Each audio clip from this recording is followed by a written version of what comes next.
Bonjour et bienvenue au Café Tricot. Dans cet épisode, j'accueille Mélise, alias la boutiqueuse. Nous allons parler d'elle, de tricot et surtout de son amour des chaussettes. On va parler avec elle de tout ça dans cet épisode. Si tu n'es pas encore abonné à la chaîne, n'oublie pas de t'abonner et de cliquer sur la cloche pour être informé des prochaines vidéos. Sans transition, voici donc ma conversation avec la boutiqueuse. Bienvenue Mélise au Café Tricot. Merci. Avant de commencer, est-ce que tu pourrais un petit peu te présenter aux triconautes qui peut-être ne te connaîtraient pas? Eh bien, je m'appelle Mélise, j'habite en Ariège, donc dans le sud de la France, et je tricote depuis toujours. Et j'ai un podcast qui s'appelle La Boutiqueuse. La Boutiqueuse, c'est aussi mon nom, mon pseudo sur Instagram.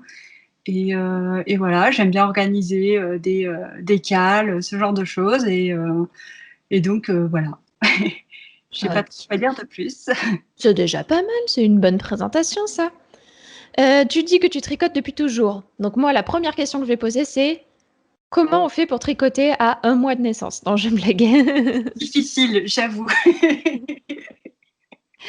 Non, plus sérieusement, qu'est-ce qui t'a fait venir au tricot? Je suppose que c'est ta maman, ta grand-mère. Oui, ben, tout le monde dans ma famille, enfin toutes les femmes surtout tricotaient. Et du coup, j'ai appris quand j'étais en vacances chez ma grand-mère. Et puis après, ben, naturellement, j'ai continué. J'ai eu des passages, je pense, un peu comme tout le monde, où j'ai moins tricoté. Puis après, j'ai repris. Et bon, là, je pense pas que ça reparte quand même, hein. Ça a l'air bien parti pour durer. Ad vitam aeternam, on le Ça, souhaite. jusqu'au bout. Alors, tu disais que tu avais un podcast, donc La Boutiqueuse. Je crois que tu en es à ton 85e épisode. Oui, ça doit être ça. Rod tout numéro 100. Oui, on espère, on touche du bois. Quand même, t'en es pas très loin. T'es Non, plus proche des 100 qu'autre chose. Alors, pourquoi tu t'es lancée sur un podcast? à la base, je pense que comme pas mal de personnes, j'étais très fan des podcasts que je découvrais sur YouTube. Et puis, j'étais un peu toute seule dans mon coin à tricoter et j'avais très, très envie de partager ma passion. Donc je me suis dit, ben, pourquoi pas moi? Et voilà, je me suis lancée. Et voilà, et depuis, je t'arrête plus. C'est ça. Tu dis- les podcasts, ils sortent tous les combien à peu près, tu dirais? Alors, à une période, j'en sortais un par semaine. Je pense c'est pour ça que j'arrive à un si grand nombre maintenant. Là, c'est plutôt un tous les 15 jours. Mhm. Le temps de tricoter, etc. Voilà, et puis ça prend quand même pas mal de temps aussi je pense que tu es au courant, d'éditer un podcast, tout ça. Donc c'est bien, comme ça, j'ai pas la pression et c'est quand j'en ai envie, mais j'en ai souvent envie, donc ça va. Bah, tant mieux. Donc, il n'y a pas que ça. J'ai vu que tu avais un site internet aussi. Oui, puisque je me suis lancée dans la confection d'accessoires tricot en tissu, quoi, des sacs à projet, des trousses à aiguilles, ce genre de choses. Et du coup, j'ai créé mon site internet pour pouvoir les vendre, pour pouvoir me faire un peu connaître aussi. Et puis maintenant, je me lance aussi dans des cours de couture, tout ça. Donc ça permet voilà, de faire découvrir tout mon univers à tout le monde. C'est chouette. Mais du coup, moi, la première question qui me vient, c'est pourquoi avoir choisi d'avoir fait un site et pourquoi pas être passé sur Etsy, par exemple? Alors, j'étais sur Etsy, en fait, à l'origine. Après, je trouve que sur Etsy, on est un peu perdu. C'est une très chouette plateforme pour débuter. Mais au bout d'un moment, on se sent un peu à l'étroit et on a envie de plus de possibilités. Et puis au final, les gens qui nous achètent des choses sur Etsy, c'est des gens qui nous connaissent. C'est pas des gens qui nous découvrent par cette plateforme. Donc, c'est pas si intéressant que ça en termes de publicité. Et puis, pour rechercher sur Etsy, je pense que tous ceux qui ont essayé, c'est un peu l'enfer. C'est pas très pratique. C'est vrai. Et puis aussi, il y a les commissions d'éthique qui sont assez importantes et c'est plus rentable tout simplement aussi de passer par son propre site. D'accord. Donc aujourd'hui, tu fais des sacs à projet, des pochettes à aiguilles? Oui, c'est ça. Je fais aussi un petit peu de choses dans le zéro déchet. Bon, après, c'est plus anecdotique, on va dire. D'accord. Bah, c'est chouette. Est-ce que toi, tu pratiques le zéro déchet par le biais de ta couture, de ton tricot, Ah, etc. oui, quand même, oui. Oui, oui, c'est quelque chose qui m'intéresse et j'essaye d'avoir dans ma vie en général un comportement écologique. Bon, pas dans tout, hein, mais je pense que personne n'est parfait à ce niveau-là, donc voilà, mais j'essaye de faire des efforts pour la planète. Ok. Écoute, ben, là, je vois, là, depuis récemment, c'est quoi que j'ai vu qui m'a fait beaucoup sourire? C'est le maillot tricoté. Ah oui, c'est pas un Alors, en fait, pour moi, ça va être un pyjama, mais bon.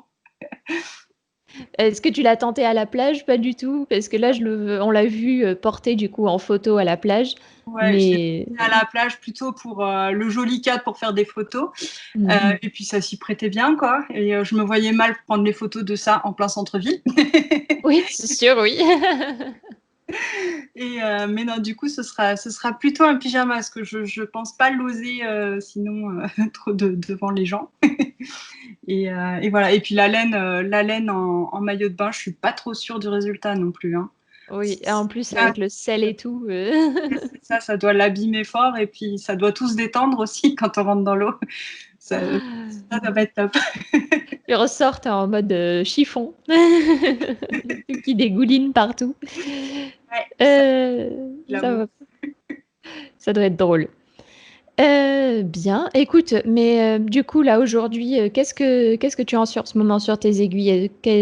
C'est quoi que tu tricotes en ce moment?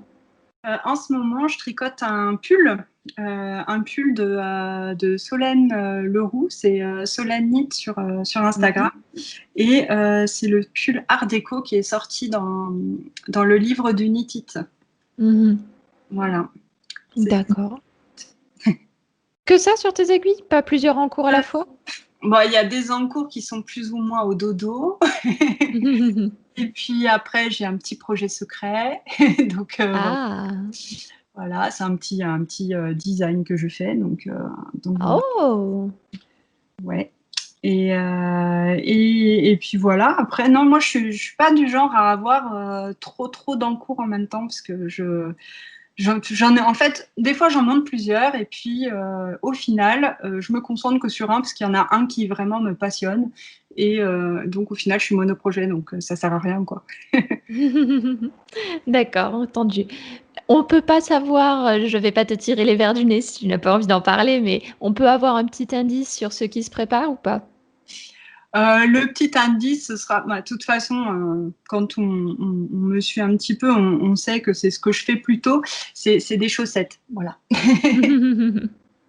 C'est super. Bah écoute, j'ai hâte de voir ça.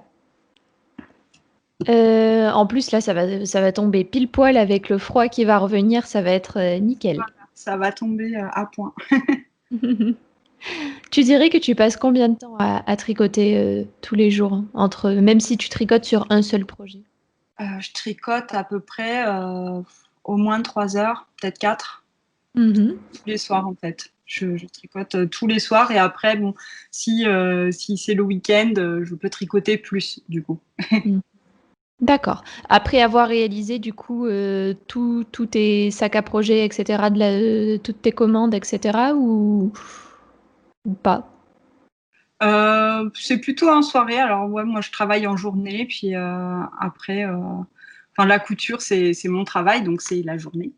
Mhm. J'essaye de m'accorder parce que j'ai quand même une famille avec des enfants, donc je travaille en journée quand ils sont à l'école et le soir, ben, le tricot c'est bien, ça permet d'être avec les gens quoi, c'est pratique. Mm. C'est vrai, en plus c'est peut-être un peu moins bruyant que la couture. Oui, Donc, il y a moins d'objets contondants comme on dit, dangereux pour les petites mains. Oui, ou même le bruit de la machine à coudre pendant que tu parles, c'est Ouais, peut-être c'est un peu plus compliqué peut-être. OK.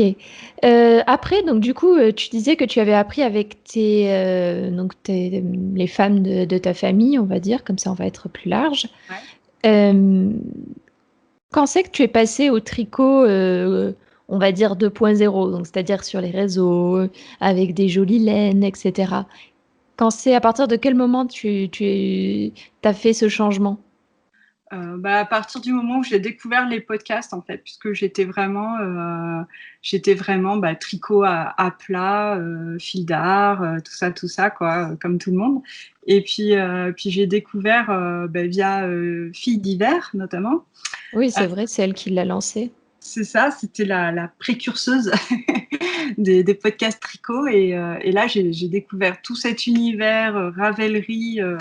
Ravelry, j'avais déjà vu, mais je voyais pas très bien en fait comment bien m'en servir. Enfin, c'est un site qui est pas très user-friendly, on dirait, en anglais. Mmh. Et c'est vrai que je voyais pas très bien un peu toutes les possibilités de Ravelry avant d'en savoir plus grâce aux podcasteuses en fait. Et du coup, c'est il y a un moment, il y a peut-être 4-5 ans déjà, 5 ans que je suis passée à tout ça. Et aux aiguilles circulaires et tout ce qui s'ensuit, quoi. D'accord et après du coup, l'amour des chaussettes, qui est arrivé bien sûr, Ouais, parce que alors les chaussettes pour moi c'était un truc vraiment magique en fait. C'est marrant parce que ma grand-mère tricotait, était une grande tricoteuse de chaussettes et je la voyais avec ses aiguilles double pointe et elle tricotait sans patron. Alors moi ça me bluffait complètement et en fait j'ai toujours eu un peu peur des chaussettes et une fois que je me suis lancée, là c'était la panacée quoi. Bien tricoter les chaussettes et puis finalement maintenant j'ai plus du tout besoin de patron donc je me dis ça y est j'ai atteint un niveau au moins le niveau de ma grand-mère c'est déjà Aujourd'hui, tu dirais que tu as tricoté combien de paires de chaussettes? À peu près, hein, je demande pas de chiffre précis. je sais pas mais à mon avis au moins une quarantaine de paires. Enfin, Et puis mais en plus, c'est vrai, ça chiffre vite en plus. oui c'est ça, en plus ça se tricote vite et puis j'en tricote pour mes enfants pour ma sœur aussi beaucoup donc oui non j'ai dû bien en faire j'en ai fait un paquet en tout cas. Les enfants en réclament, d'eux-mêmes? Oui, oui, oui. Alors mes enfants, ils adorent les chaussettes tricotées depuis pas si longtemps, depuis un an. Et en hiver, ça leur sert de chaussons en fait. Donc ils en mettent beaucoup. Puis mon fils, il aime bien les mettre aussi en journée. Donc en gros, j'ai de quoi faire, hein, parce que vu les petits pieds qui grandissent à une allure de folie, j'ai encore plein de chaussettes à tricoter. La suite se prépare. D'ailleurs pour les chaussettes, un fil préféré que tu aimes utiliser? Franchement, non. J'aime bien plein de fils. Un mélange que tu apprécies particulièrement? J'aime bien les mélanges laine-nylon plus que mérinos-nylon. Mérinos-nylon, j'aime bien aussi, hein, c'est quand même confortable, mais je trouve ça un petit peu mou et je préfère quand c'est plutôt les mélanges de laine, en fait les laines moins chères quoi, au final, donc ça tombe bien. Mais après, en chaussettes, je pense Là, j'essaye des nouvelles choses, puisque il y a des fils qui sortent avec du mohair pour remplacer notamment le nylon. Et ça c'est des choses qui m'intéressent. Mmh. Donc, je vais faire des expériences. Ah oui, avec du mohair, c'est vrai, ça pourrait le faire, j'aurais peur peut-être que ça gratouille. Vu que c'est une proportion de mohair quand même assez minime, c'est 20% dans ces eaux-là. Je Mmh. sais pas, il faut le tester, quoi. Moi, Mmh. ça m'intrigue. Je me demande surtout si c'est solide autant que du nylon. Bah, je testerai aussi parce que ça m'intrigue là ce que tu me dis. Le mohair normalement on dit en plus que c'est un fil qui est plutôt mou, flou, Ouais. qui gratouille un peu. Enfin en plus aux pieds, moi qui ai les pieds super sensibles aux chatouilles, voilà, C'est marrant, en général, on est plutôt moins sensible au niveau des pieds, en tout cas pour les gratouillis. Pour les chatouillis, c'est peut-être autre chose. oui, c'est pas la même chose. Je peux témoigner, c'est pas la même chose. Non, moi je suis pareil, je préfère la laine, donc vraie laine. Pour les chaussettes, je trouve que ça fait des chaussettes qui sont bien durables. C'est peut-être un côté justement peut-être plus moins mou que pour avoir un mérino. Mais moi aussi, c'est un mélange que j'apprécie beaucoup et je trouve que c'est de toute façon avec le nylon 75-25, c'est vraiment le format nécessaire pour avoir des chaussettes qui durent Oui, ad vitam aeternam. ça, c'est clair. Et je pense que si on veut citer des marques, il y a la Regia que j'aime vraiment bien, puisqu'elle est, Mhm. je trouve qu'ils ont vraiment des coloris sympas. Et puis, c'est ce mélange-là, 75-25, laine nylon, et elles sont hyper durables, hein. Moi, j'en ai pas trouvé une seule paire, donc j'en suis très, très contente de ce mélange. La Regia, c'est pas forcément une marque qui est très connue en France, hein. C'est plus une marque, je dirais, américaine, plus connue en Amérique. Pour celles et ceux qui nous écoutent et qui ne connaissent pas, de tête, c'est Regia Yarn Design. Je pense même qu'ils font des patrons. Euh, et c'est Regia Yarn. Ouais. Y-A-R-N. Ok, ok. Est-ce que tu fais quelque chose pendant que tu tricotes? Quand je dis fais quelque chose, c'est dans le sens, est-ce que tu écoutes un podcast? Est-ce que tu écoutes une série? Ou vraiment c'est des moments pour toi où c'est vraiment famille, dédié à la famille? Non, en général, j'écoute ouais, des podcasts ou avec mon mari, on est assez fan de séries américaines, donc on regarde des séries et moi je tricote parce que je suis incapable de regarder la télé sans faire quelque chose de mes mains parce que c'est affreux, j'ai l'impression de m'ennuyer ou ça marche pas quoi. Donc je tricote en même temps. Tu sais, c'est le moment où tu t'endors quand tu fais rien. Moi, à chaque fois, quand je fais rien, puf. Ouais, c'est ça. Euh, du coup, là, tu dis que tu prépares un petit patron. Est-ce que je peux quand même te poser quelques questions sur la création patron? Oui, après, bon, je suis pas designeuse de tricot quand même, hein, ouais. Est-ce que là, par exemple, le patron que tu vas sortir, est-ce que tu pourrais nous dire l'inspiration? Comme ça fait un petit teasing pour, pour l'arrivée. Est-ce que tu peux nous dire qu'est-ce qui t'a inspiré pour celui-là? Alors pour celui-là, je peux pas en parler, je suis désolée parce que c'est une collaboration en plus, donc faut que je reste dans le secret. Mais par contre, je peux parler de mon dernier patron de chaussettes puisque j'ai designé un patron pour financer le festival Will Music que j'ai. Mhm. Et donc, j'avais créé un patron de chaussettes. Et en fait, le motif s'était inspiré des montagnes des Pyrénées, puisque voilà, on est une association ariégeoise. Donc, on a les Pyrénées j'allais dire en fond d'écran, mais en fond de jardin plutôt. C'est bien mieux. Et donc, c'est ça qui m'avait inspiré. D'accord, donc c'est plus la nature, etc. pour toi. La nature, moi, ça peut être plein de choses en fait. Des fois, c'est des couleurs, moi, j'aime bien les 70s, donc ça peut être aussi ça. Enfin, voilà, j'ai plein de sources d'inspiration. Je sais pas, quand j'ai envie de créer un design, le problème, c'est plutôt de s'arrêter en fait, et de choisir. Oui, c'est vrai, il y avait aussi, dans les patrons que tu as créés, il y a aussi compter les moutons. Oui, compter les moutons, ouais. Bah, ça, clairement, inspiration tricotesque, hein. Et Donc, j'aime bien les jacquards, surtout dans le design de chaussettes, j'aime beaucoup le jacquard. Je trouve que c'est hyper fun. ouais, c'est vrai, j'en vois beaucoup, en tout cas sur tes designs, c'est beaucoup de jacquard. Est-ce que tu as, on va parler chaussettes, hein, parce que moi c'est le grand amour aussi. Est-ce que je vois, il y a le talon qui est toujours le même que tu crées, que tu utilises? Ah non, sauf ton premier, un papillon dans les pâquerettes. Je m'en souvenais plus. C'est vrai, la première chaussette que tu as créée, c'est un talon, je dirais, à rabat, si mes yeux sont C'est bons. ça, c'est ça. Et les deux autres? Est-ce que ça serait le talon de Tricot et Stitch? Non, c'est le talon après coup sur les autres. D'accord. Mais en fait, j'aime bien ces deux talons-là vraiment beaucoup. Les deux me vont bien, donc ce qui est quand même. Alors j'espère qu'ils vont bien aux autres aussi, mais, mais c'est vrai que c'est important de trouver le talon qui nous convienne. Parce que par exemple, j'ai essayé des talons en rang raccourci, moi ça ne me convient pas. J'ai la chaussette qui me glisse sous le pied en général et c'est pas très confort, quoi.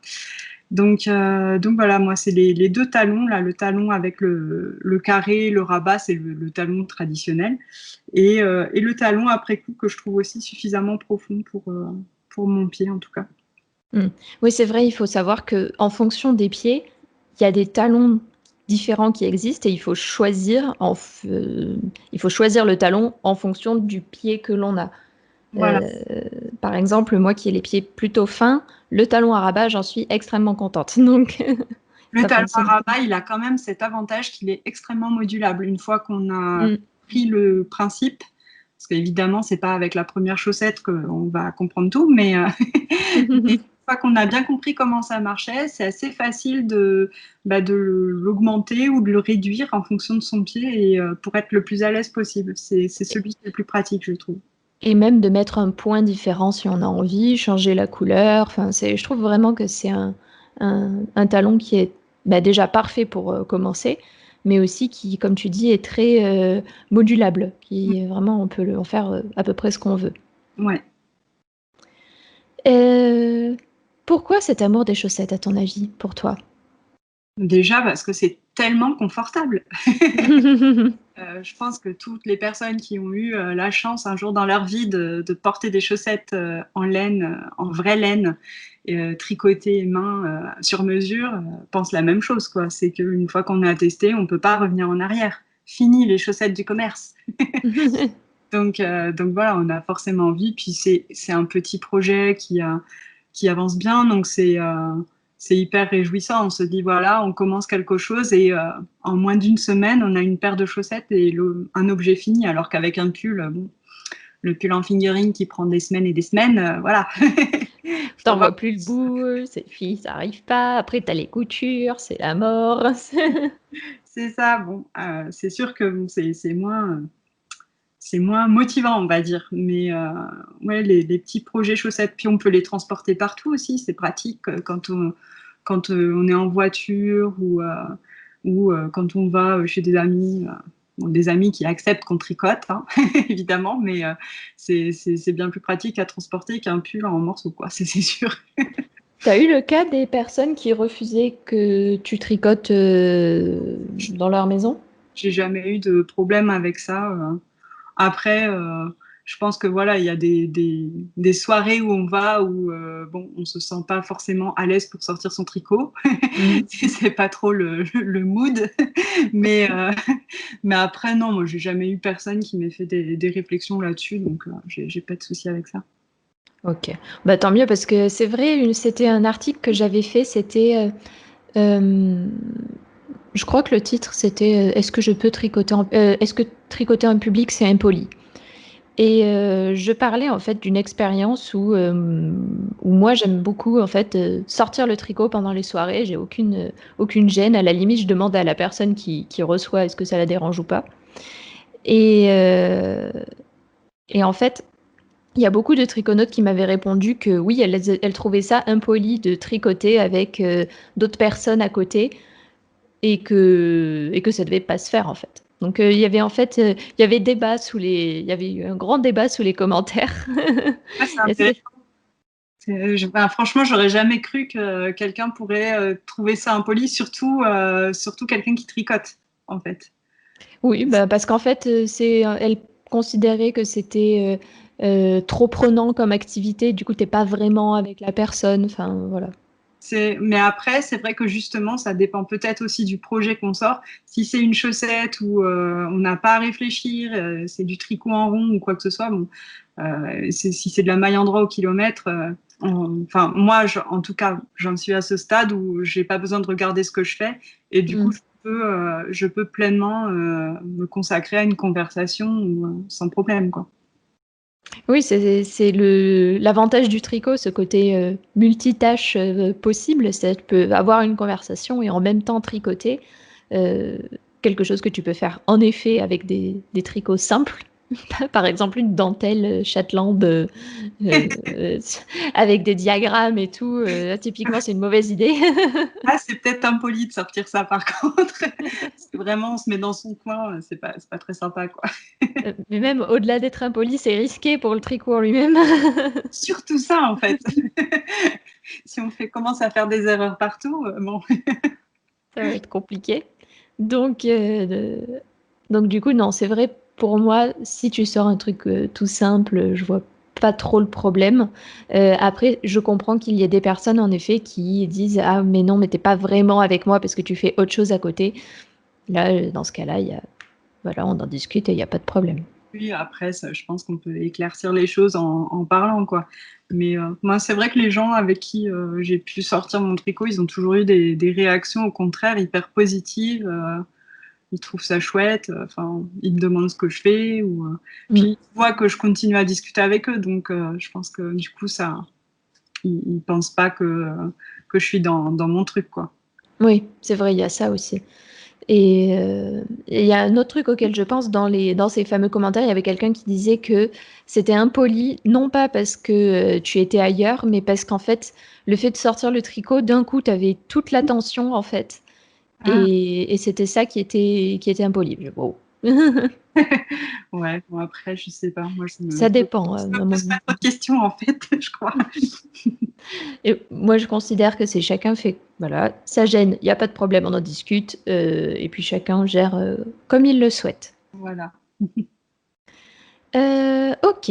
Est-ce que tu as des designers préférés pour les chaussettes ou vraiment chez qui tu reviens à chaque fois, tu dis ah celui-là je vais faire les chaussettes c'est sûr ou des designers préférés tout court? Ben, pour moi, c'est très compliqué de dire à chaque fois mes préférés. C'est comme pour l'Hélène, pour tout, en fait. J'aime bien la diversité, donc j'essaye de tester plein de choses. Et, Mhm. et en chaussettes, je trouve ça toujours intéressant de tester les patrons de plein de personnes, puisque il y a toujours des talons un peu différents ou une construction un peu originale. Et je trouve, je sais pas, on voit la façon d'appréhender la chaussette des autres et je trouve ça hyper intéressant. Donc non, j'ai pas vraiment de designer préféré. Après, ni en chaussettes, ni en quoi que ce soit d'autre, en fait.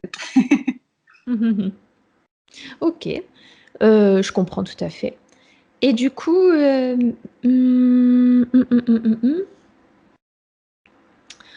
pour le podcast, tu fais comment pour t'organiser? Là, je reviens un petit peu sur ton podcast. Comment tu fais pour t'organiser, vu en plus que tu es maman, etc. Est-ce que c'est pas trop difficile de t'organiser? Non, ça va puisque j'ai mes deux enfants qui sont scolarisés quand même, donc ça aide, ça aide à trouver des moments pour faire ça. Et comme je travaille chez moi, j'ai quand même cette souplesse dans mon emploi du temps qui me permet, si j'ai envie, un mardi matin de tourner mon podcast, je peux le faire. Donc c'est pratique. Et puis après, bah, pour l'organisation, je pense que bon, ça fait quand même un moment là. Je sais pas, je sais même pas combien d'années ça fait que je fais le podcast, mais bon, au bout de 85 épisodes, on arrive à avoir besoin de moins d'organisation, je pense. Parce qu'au début, je prenais des notes de folie, j'écrivais tout, ça me prenait une plombe de préparer le podcast. Et bon, maintenant, si j'ai pas trop le temps, en plus, ça m'arrive de, hop, sur le bouton et c'est parti, on y va, un peu en freestyle. Et puis, ma foi, ça passe très bien aussi, hein. Les gens nous pardonnent. Les gens sont gentils, en fait, donc ça va, ça passe. C'est vrai qu'on a tendance en plus à avoir peur du regard des autres, d'autant plus que l'exposition sur Internet peut mener parfois à des rencontres tumultueuses, on va dire, mais, et même des remarques qui parfois peuvent pas être faciles à gérer. Mais t'as eu du courage de te lancer. C'est vraiment bien. Merci. Mais franchement, enfin, moi, j'ai eu vraiment peut-être beaucoup de chance, mais j'ai eu très, très peu de commentaires désagréables, hein. Et puis, Mm. les fois où j'en ai eu, Soit c'était vraiment des trolls et alors là, j'ai voilà, fait supprimer le commentaire, on n'en parle plus, quoi. Ou soit j'ai discuté avec les personnes et puis expliqué un peu plus mon point de vue, essayer de voir pourquoi elles pensaient ça. Et moi, en général, ça s'est quand même bien passé, quoi. Je pense il faut pas trop se prendre la tête non plus. C'est pas facile, hein. C'est plus facile à dire qu'à faire parce que quand on a un message désagréable, bon, ça fait toujours râler quand même, hein. On le prend à cœur, mais, mais il faut essayer de prendre du recul et se dire que bon, après tout, c'est un commentaire parmi plein d'autres et que c'est pas si grave et que si on fait la moyenne, au final, on a beaucoup de positifs et puis voilà, de temps en temps, un petit couac. Un petit troll qui sort du buisson. Voilà. Non, mais c'est vrai, tu as raison de le prendre comme ça, c'est très important. Je pense que la communauté tricot, notamment, c'est quand même une communauté de bisounours, quoi. Faut le dire. Les gens sont quand même super gentils Bien sûr. en général. Donc je pense que dans d'autres domaines de podcast, ça doit être moins simple. Après, c'est sûr, bon, bref, je pense que ça dépend aussi des personnalités. Il y a des personnes qui ne souhaitent pas être méchantes, mais qui, de par le ton employé, par exemple, ne se rendent pas compte que ça peut blesser, par exemple. Ça, c'est vrai, parce que c'est un peu le problème de l'écrit, et c'est aussi le cas d'ailleurs sur Instagram, hein. Enfin, tout ce qui est écrit comme ça, où les gens mettent juste un commentaire et on n'a pas le ton qui va avec, et c'est vrai que des fois ça peut heurter, quoi. Ouais. Allez, une petite question indiscrète. Aujourd'hui, combien de pelotes tu as dans ton stock? Alors, je ne vais pas pouvoir répondre à cette question. C'est trop indécent. C'est juste que j'en ai aucune idée. En fait, je ne vais pas se mentir, j'ai un stash énorme. Mon stock de laine regorge de beauté. Et, et voilà. Du coup, je suis vraiment incapable de donner un chiffre. Donc, je suis désolée. Par contre, je peux dire que j'en ai vraiment beaucoup. Pour moi, le confinement n'a pas été un problème. J'ai assez de laine pour même continuer à être confinée. Bon, je préfère être déconfinée, hein, c'est sûr, comme tout le monde. Mais non, j'ai largement de quoi faire, pour plusieurs années même. Bon, bah alors, si tu as un bon stock, une bonne réserve, ça devrait bien se passer. Alors, dans la pratique du tricot, parfois il y a des hauts, il y a des bas. Et moi, j'aimerais bien savoir si tu as eu des petits ratés, si oui, lesquels, et quels sont les tricots dont tu es la plus fière. Alors, des petits ratés,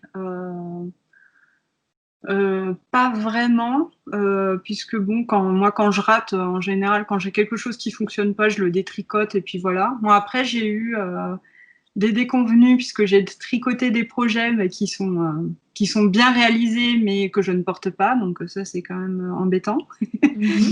Et mais bon, ça c'est aussi le jeu, hein. Je pense que quand on choisit des projets, bon, des fois on se rend pas forcément compte, on ne sait pas si on va les porter ou pas, et puis bah voilà, au final, des fois il y a un peu de déception, mais bon, après, globalement, non, je suis pas eu vraiment de grosses déceptions dans mes tricots, quoi.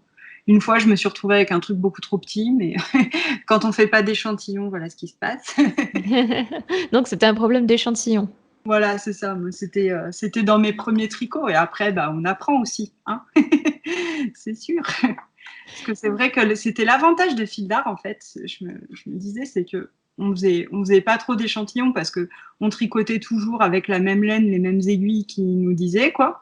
Et puis au final, on n'était jamais à des kilomètres de différence. Voilà, de leur échantillon à eux. Donc ça se passait quand même globalement pas trop mal.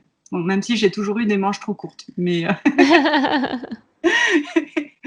mais après, enfin, une fois qu'on est sur les patrons de designers indépendants, tout ça, où là, bah, on n'a pas la même laine qu'eux du tout, donc elle se comporte pas du tout de la même façon. Et là, bon, bah, c'est sûr qu'il vaut mieux faire un échantillon, sinon on se retrouve comme moi avec un tricot beaucoup trop petit. et qu'on doit tout défaire et que c'est pas très marrant. Mais bon, voilà. Puis les tricots dont je suis fière, je suis fière de beaucoup de tricots, en fait. J'aime beaucoup. Je crois que celui dont je serais la plus fière, c'est même pas un pull, ni des chaussettes, ni quoi que ce soit, c'est un koala. Ah oui? Ouais, j'ai tricoté un koala et alors franchement, c'était un patron hyper complexe, quoi. J'ai eu du mal à comprendre vraiment certaines étapes et au final, il est vraiment magnifique ce koala, j'adore. Et c'est ma fille qui l'a pris. Et voilà, et je suis super contente de ce koala. C'est devenu un doudou. C'est ça. Ma fille vit entourée de doudous, donc il s'est ajouté à sa collection, quoi. Il a plein de... C'est chouette. Ok, alors comme tu disais, le tricot, parfois tu tombes sur des patrons un petit peu compliqués, donc comme le koala par exemple. Euh, et tu apprends de nouvelles techniques aussi par ce biais. Oui. Aujourd'hui, quelles sont... Pardon? Non, j'ai rien dit. J'ai cru entendre ta voix. Tu hantes ma tête, c'est pour ça.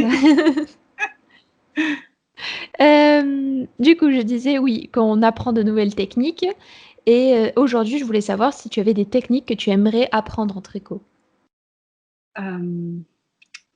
Des techniques que j'aimerais apprendre. Franchement, je ne sais pas.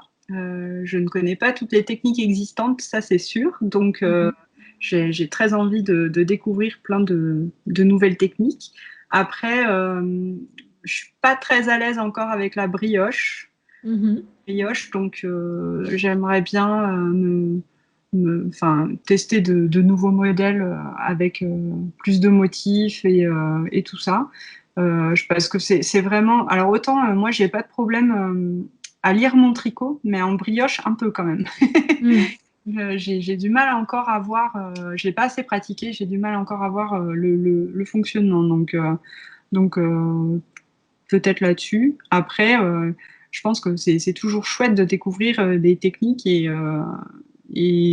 intéressant et ça permet d'avoir un meilleur rendu en fait. Donc ça, c'est plutôt cool. Mm. Donc pour ça, comment tu vas t'organiser? Tu penses que tu vas prendre des patrons et tu vas tricoter de la brioche comme de la brioche? Ouais, je pense que je vais choisir des patrons qui me font envie et où j'ai l'impression qu'il y a vraiment un plus au niveau de la difficulté par rapport à ce que j'ai pu faire, quoi. Mm. Et puis rouler, quoi. Rouler jeunesse. C'est ça. Ok. Est-ce que tu as réussi à transmettre le virus du tricot à quelqu'un déjà? Euh, Oui, ça remonte à un paquet, mais quand j'étais à la fac, j'avais une de mes amies qui avait envie de tricoter et qui ne savait pas du tout tricoter.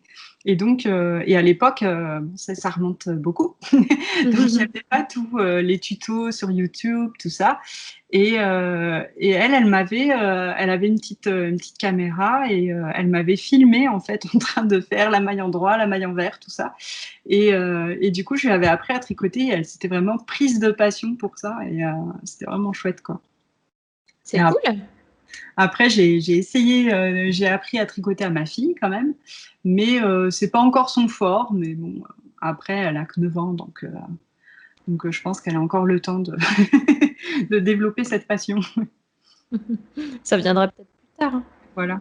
Ou pas d'ailleurs, mais bon, on verra bien. Alors, j'ai vu que tu faisais pas que du tricot. J'ai vu que tu faisais du point de croix et en tout cas, tu t'étais lancé sur du filage. Oui, alors tout ça, c'est des choses que j'ai testées. Après, en fait, le tricot, c'est tellement une passion pour moi que ça me prend vraiment beaucoup de temps. Et j'ai du mal à prendre du temps sur le tricot pour faire autre chose. Tellement j'adore ça. Et alors, le point de croix, j'en ai fait un petit peu. Il faudrait que d'ailleurs je termine ce que j'ai commencé, ce serait pas mal. Et le filage, j'ai appris à en faire parce que je trouvais ça hyper intéressant. de savoir comment on faisait pour avoir de la laine tout simplement à partir de la toison d'un mouton, quoi. Ça me paraissait complètement fou. Et puis du coup, avec ma sœur, on avait participé à un atelier de filage au Festival du Lot et la laine. Et, Mhm. et du coup, ça m'avait permis de découvrir la technique. Après, c'est pas quelque chose que j'ai forcément envie de pratiquer au quotidien, quoi. D'autant que j'ai ma sœur qui, par contre, elle, a été complètement mordue par le virus du filage, quoi. Qu'elle file énormément. Et que comme elle ne tricote pas, je récupère tout ce qu'elle file. Donc, du coup, ça ajoute à mon stock. Et donc, si en plus je me mets aussi à filer de la laine, je crois que j'arriverai jamais à faire descendre ce stock, quoi. Du coup, j'imagine, je comprends mieux pourquoi tu dis que tu as beaucoup de laine. C'est ça, c'est pas de ma faute en fait. C'est qu'on m'en donne. C'est pour rendre service. Euh, Ok. Aujourd'hui, je suppose que le projet que tu aimes tricoter encore et encore, c'est les chaussettes. Oui, ça c'est le projet qui revient tout le temps. Mais est-ce que tu aurais vraiment euh, un point, par exemple, préféré ou quelque chose vraiment que tu aimes faire et refaire? Vraiment, t'en vois. Si tu ne pouvais ne pas en voir le bout, ce serait parfait. Euh, non, franchement, je pense pas parce que en fait, ce que j'aime beaucoup dans le tricot, c'est la diversité. Par exemple, moi, il n'y a rien qui m'ennuie plus que du jersey en droit au kilomètre. Alors ça, c'est le truc que je ne peux pas faire, par exemple. Le patron emblématique de ça, c'est le Boxy de Rory Locatelli, qui est Mhm. un pull en rond hyper large où c'est que Oui. du jersey en fingering. Le truc il faut déjà compter au moins un mois de tricot pour le faire et c'est que du jersey en droit, quoi. Et ça, moi, je peux pas. Et il me faut de la diversité. J'aime le jacquard, j'aime les torsades, j'aime la dentelle. Et voilà. Donc, varier les plaisirs, voilà ce qu'il me faut. Donc, la variété, il n'y a que ça de vrai. Écoute, je pense qu'on va aller tout doucement vers la fin. Ouais. Est-ce que avant de terminer, tu pourrais donner une petite astuce aux triconautes qui nous écoutent? Alors, une astuce, c'est pas la mienne en plus. J'ai copié l'astuce de quelqu'un euh, pour mettre des mailles en attente. Mhm. J'utilise la technique de Vinciane, qui est de utiliser des fils de Scooby-Doo. C'est Ah, super pratique. Le fil de Scooby-Doo, l'avantage qu'il a, c'est qu'il a un petit trou au bout. Et donc, on peut enfoncer le bout de son aiguille dedans et faire glisser les mailles sur le fil. mais Et c'est trop génial. mais c'est vraiment super. Et il s'en mêle pas. Du coup, les mailles non plus. Enfin, les mailles restent bien formées. Et Mhm. donc, quand on veut récupérer les mailles, pareil, on renfonce le bout de notre aiguille à tricoter dans le, dans le trou du fil de Scooby-Doo. Et hop, on rebascule toutes les mailles. Et c'est hyper rapide, hyper pratique. Voilà. Mais c'est trop génial. Mais j'avais même pas pensé à ça. Bah, moi non plus. Et quand elle m'a dit ça, je me suis dit, ah, mais il faut que j'essaye. Ça a l'air révolutionnaire. Parce que franchement, récupérer les mailles en attente sur de la laine, je trouve Ah, que parfois c'est long. ouais, c'est long, c'est pas très pratique. Des fois, les mailles, après, elles se tirent, alors ça devient vraiment galère. Donc, mais là, franchement, ça a changé ma vie pour récupérer les mailles. Tu m'étonnes. Mais là, tu as changé la mienne, à mon avis. Et peut-être celle de d'autres triconautes, parce que pour le coup, j'y avais pas pensé du tout. Ça va être une bonne raison pour ressortir les fils de Scooby-Doo abandonnés. C'est ça. Deuxième vie pour les Scooby-Doo. Ok. Et enfin, est-ce que tu aurais 3 livres, podcasts ou blogs à recommander? Alors, en livre, J'ai évidemment envie de mentionner le livre 52 Weeks of Socks. C'est un livre, c'est que en anglais, mais c'est un livre où il y a 52 modèles de chaussettes. Ah Et oui, c'est de laine, c'est ça? c'est ça, c'est le magazine, enfin l'ancien magazine, parce qu'il ne publie plus de magazine, mais Laine qui a fait ça. Et vraiment, j'aime beaucoup les modèles qu'il y a dans ce livre. Et sinon, j'ai découvert il n'y a pas longtemps enfin, d'ailleurs, il est sorti il n'y a pas très longtemps, mais le livre de tricot publié par le Knit It. Et, euh, et je trouve que les modèles et le graphisme du livre en général, c'est un livre qui est très réussi en fait, quoi. Voilà. D'accord. Hein. Pour les podcasts, pareil, c'est toujours très compliqué de choisir. Hein. J'aime beaucoup le podcast d'une de mes amies qui s'appelle Maude, et donc son podcast c'est Maude Imaginaire. Et j'aime beaucoup ce qu'elle fait. Elle a une approche du tricot un peu différente de la mienne, dans le sens où elle est très branchée laine naturelle, laine non superwash, et voilà. Et donc je trouve que c'est intéressant, parce qu'elle me fait toujours découvrir des nouvelles bases de laine. Donc ça, c'est chouette. Après, en podcast, il y en a des milliers, quoi, maintenant. C'est dur vraiment de choisir. Hein. Là, il y a le podcast de la puce à l'aiguille aussi qui me vient.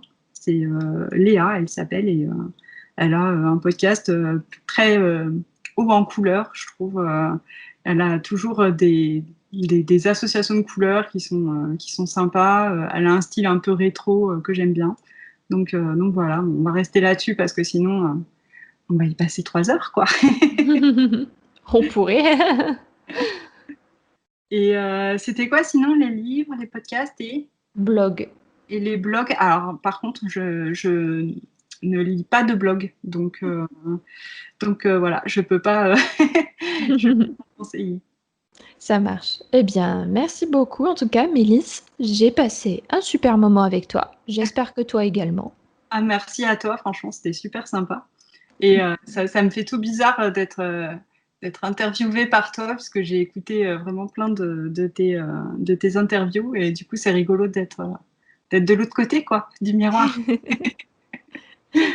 Bah écoute, j'espère que l'exercice t'aura plu en tout cas. C'est chouette. Et à très bientôt. À bientôt. Au revoir. Ciao. Merci d'avoir écouté ce café tricot jusqu'au bout. Avant que tu partes, je voudrais te faire découvrir l'outil qui a sauvé des milliers de triconautes, la Bible du tricot. Tu pourras la trouver sur mon site gratuitement en tapant lestriconautes.com/bible-tricot. Est-ce que tu t'es déjà retrouvé coincé dans ton tricot sans trouver aucune solution pour t'aider ? Est-ce que tu as déjà eu envie de te lancer dans une nouvelle technique, mais tu as peur de mal faire ou tu ne sais pas comment t'y prendre ? Est-ce que tu as déjà cherché des heures des patrons de tricot en français, tendances et originaux ? Trouver de véritables informations techniques claires sur le tricot, c'est la croix et la bannière. Et c'est à ce moment-là que je me suis dit qu'il fallait que je crée mon blog pour partager toutes ces connaissances aux triconautes du monde francophone. C'est à ce moment que j'ai décidé de faire évoluer le monde du tricot vers quelque chose de nouveau. J'ai donc durant des années rédigé des centaines d'articles, tourné des centaines de vidéos afin d'aider les triconautes à devenir de meilleurs triconautes. Et j'ai tout recensé dans un e-book, la Bible du tricot. Cette Bible regroupe des centaines d'heures de travail, de recherche, de tournage pour débuter au tricot, pour tout comprendre du blocage, savoir comment réaliser des torsades, avec des astuces pour tricoter plus vite, tricoter en rond, tricoter son premier pull, ses chaussettes, etc., etc., etc. En vérité, si je voulais le vendre, cet e-book vaudrait facilement plus de 50 € avec toutes les ressources et les informations qu'il contient. Mais aujourd'hui, j'ai décidé de l'offrir gratuitement aux triconautes comme toi. Récupère ton exemplaire gratuit de la Bible du tricot en te rendant sur www.lestriconautes.com/bible-tricot. Et c'est parti pour un voyage de maille en maille.